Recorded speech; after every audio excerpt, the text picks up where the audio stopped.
This week I'm on travel for work. I'm a project engineer for a very interesting unspecified project, and I had to go to this undisclosed location because my project came to like a final stage where we are integrating it into the real world. And while I'm here, I'm interfacing with machinists, water jet and laser cutters, mechanics, welders, etc. And a lot of these guys became good friends of mine. They know I have this channel, and sometimes I get questions about knives. And I was using, where is it? This knife the other day. This is GEO Etherial. Cut the package open with some components. And this young guy saw it, and he was impressed by the knife, and he asked me how much something like that costs. And when I told him, I thought, I don't think I felt that embarrassed about carrying a knife in a long time, because the shocked expression on his face told me he thinks people that would spend that kind of money on a knife are crazy. And I think he is probably right, because we're crazy about our hobby, and that's why we spend this kind of money. But it also made me feel like I need to do more in reviewing items that are much more accessible to people who are not knife enthusiasts, because they actually benefit from this type of review where I'm giving as unbiased as possible opinion supported by pretty repeatable test data, because they actually go out there and use them for real stuff, right? When that conversation happened, I asked him what he was carrying, and he pulled out a box cutter, folding Milwaukee, utility box cutter, and he was pretty satisfied with it, right? He's like, it does everything he needs to do, and when he needs to get it sharpened, he just changes the blade.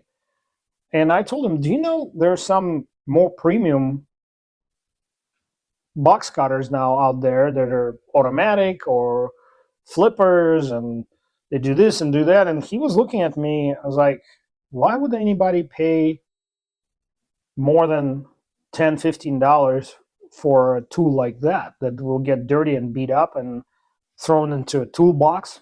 My livelihood doesn't depend on profits from the channel. I don't affiliate with knife companies. I don't affiliate with knife retailers. And so whether my viewer is watching a video about a $10 knife or a $1,000 knife, there's no difference to my bottom line. I recently reviewed this DeWalt flipper, which is a liner lock with aluminum handles with these bright yellow overlays. I personally like the aesthetic, and it's a D2 and a pretty well heat-treated steel, as you saw from the video about this knife.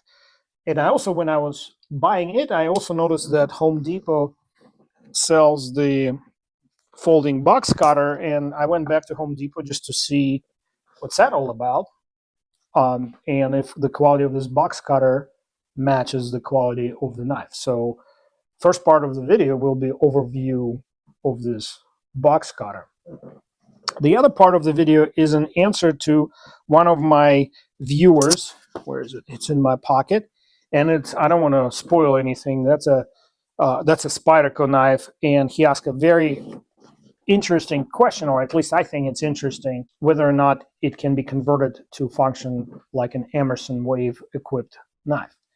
So in the second part of the video, I'll be addressing his question.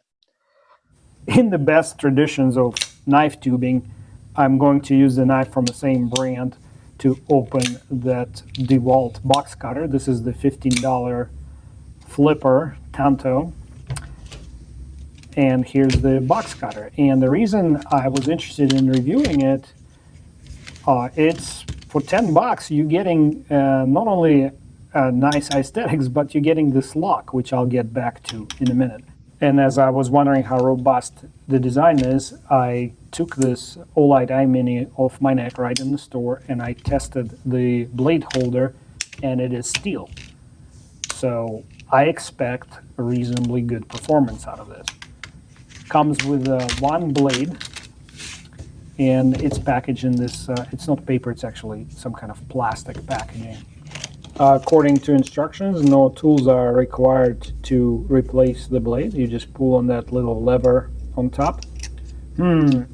Operating this lever is not as easy as it should have been, because the little step that they milled or stamped into it, it's kind of slippery. It's not crisp enough to get a good thumbnail engagement there, so I have to put a lot of pressure between the thumb and my index finger. Another moment is the little step they put in instead of a thumb stud is really hard to engage. So to flip the blade, I have to press the release button, which is sizable. Straight out of the packaging, it's kind of stiff.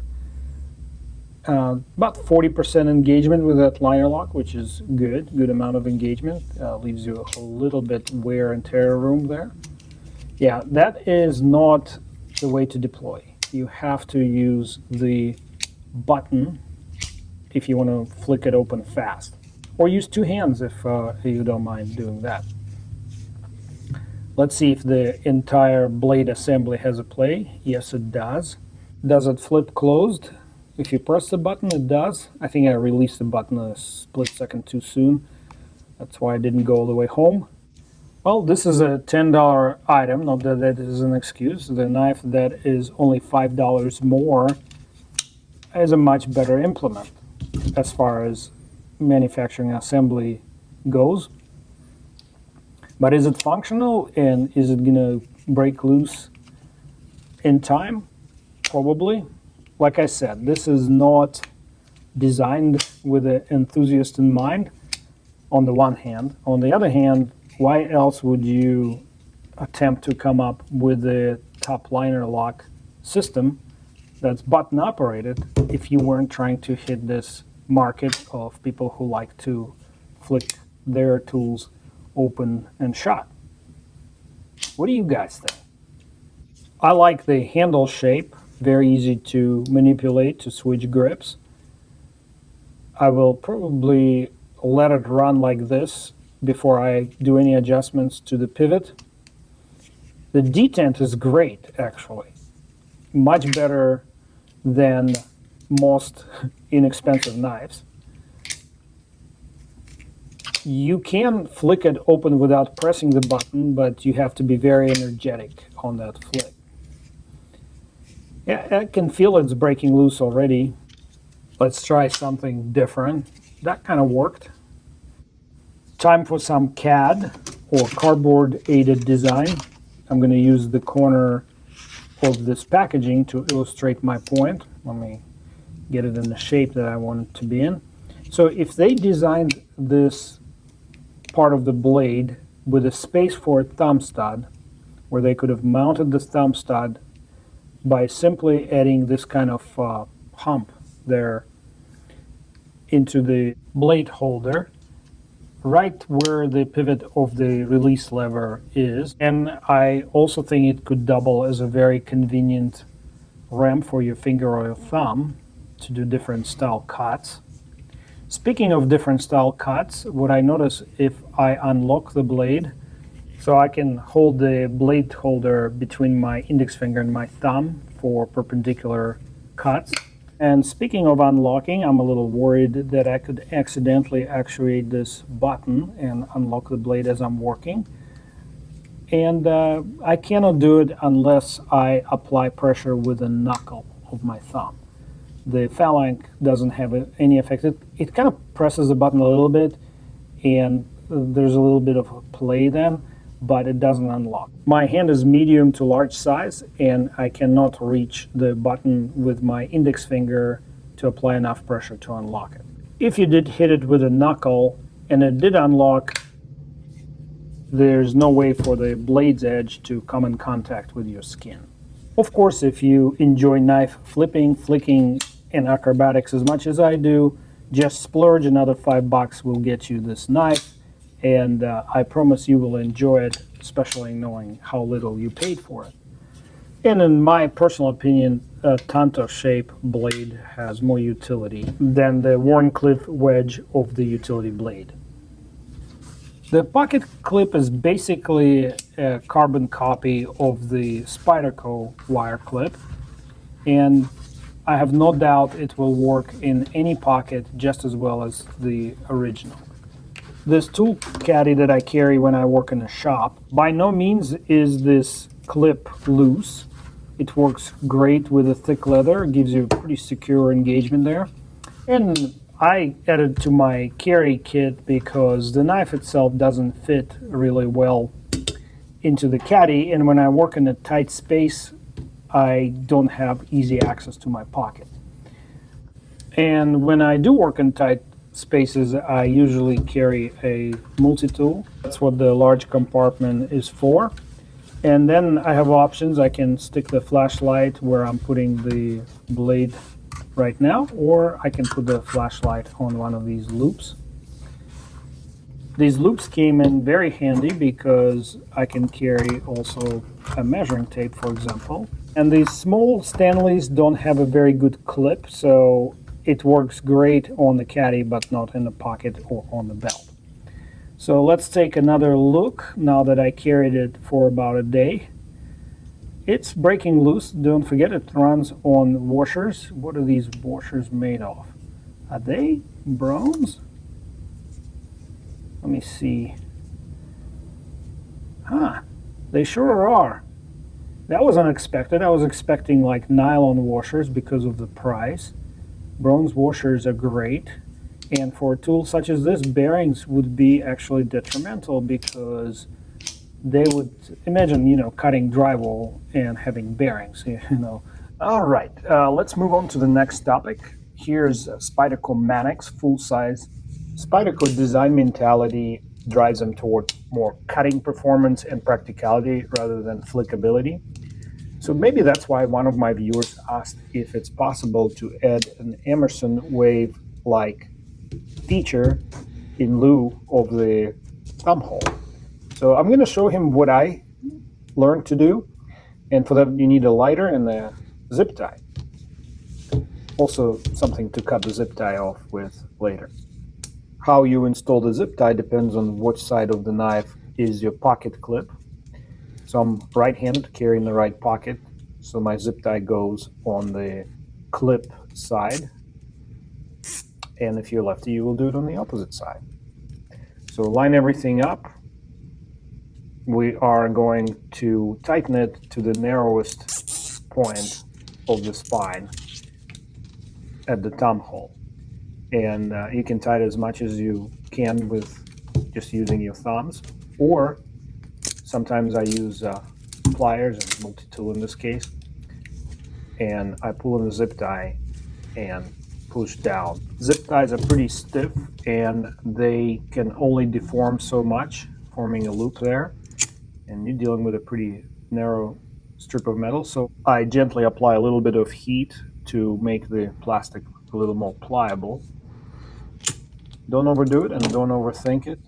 Just a little bit of extra heat, and now I can wrap the zip tie around my fingers and pull as hard as I can. I'm trying to get to the point where it's very hard to rotate the zip tie around the strip of metal. And if I didn't get it on the first try, I'll preheat it again and try it one more time.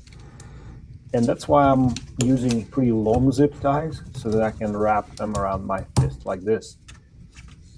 And now that I'm satisfied, I'm going to clip it off. I leave a little bit of an extra material. And don't worry, this is not going to poke you in the leg when it's in your pocket, because we're going to melt the end down. Depending on how much material left there, you can be melting it for a while. I left a little more than I normally would just for the purpose of this video. But you can also then, after you're done melting, you can also press it down with the lighter and flatten it out. I personally like to leave it with just a rounded off end. And if at any point you feel like the end is protruding too much, you can melt it some more and then use the side of your lighter to flatten it down all the way to the level of the zip tie's head.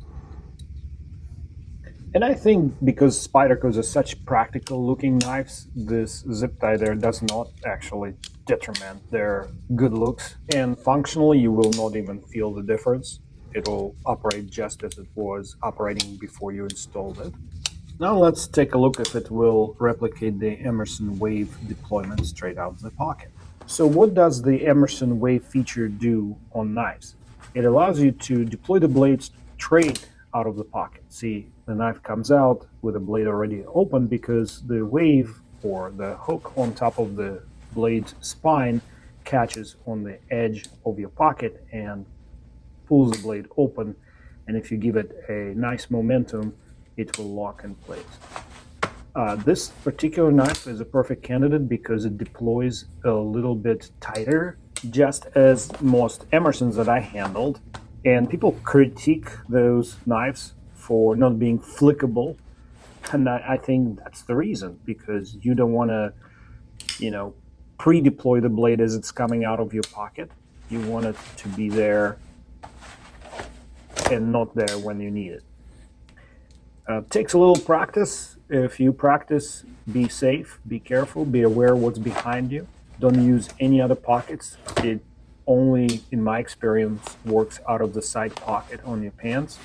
I don't think you should try it in any other pocket, but it works great when you practice a little bit.